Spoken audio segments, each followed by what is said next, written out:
நாயகி வாராகி அபயமளிப்பவள் வாராகி அண்டம் நிறைந்தவள் வாராகி முக்கண் கொண்டவள் வாராகி முன்வந்து காப்பவள்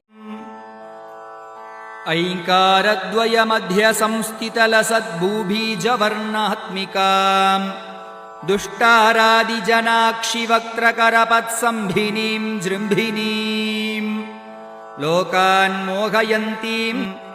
वार्तालीं प्रणतोऽस्मि सन्ततमहं घोणिं रथोपस्थिता रथमध्यस्थां पौत्रिमुखीं चिद्धनैकसद्रूपाम् हलमुसलायुध